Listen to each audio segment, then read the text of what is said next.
The most accurate weather team in Florida. ABC Action Weather.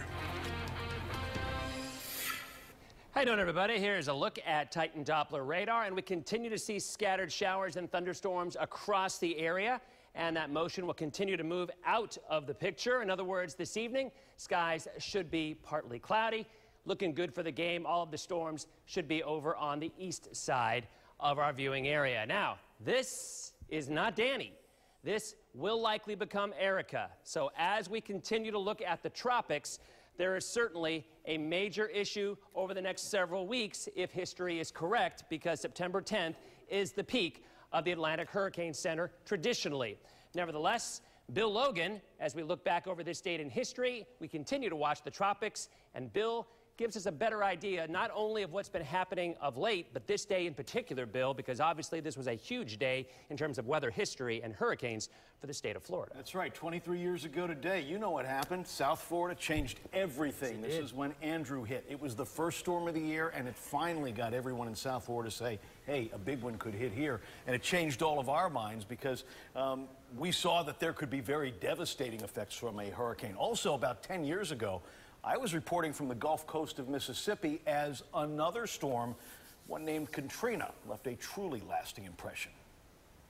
While much of the attention was focused on the levee breaks and ensuing issues in New Orleans, the enormity of devastation along the Mississippi coast was nothing short of breathtaking. Photojournalist Eugene Perry and I arrived just as the waters were receding, leaving a layer of muck and mud and not much else. Our house is nothing. It's just like no house was never there. We heard about loss and survival. And all the debris would start going up like this when the waves would start coming. But mostly we saw miles of misery as people tried to put their lives back together. Sort of like how the people in Pasco County's Jasmine Estates are trying to get back to normal now after those flooding rains just a few weeks ago. Sure, it's on a smaller scale, but with the pumps still running, spitting out the drainage into over-swollen retention ponds, leftover sandbags, and the now underway repairs to all those waterlogged homes, it's a sobering reminder. Out here on Amadeus Street, the folks are well aware of what a storm can do, even one without a name. I've never had water come up to my house. But Thomas Smith said those recent rains did make his waterfront lanai water surrounded. If we get a hurricane, I'm gone. I'm going to lose everything I got.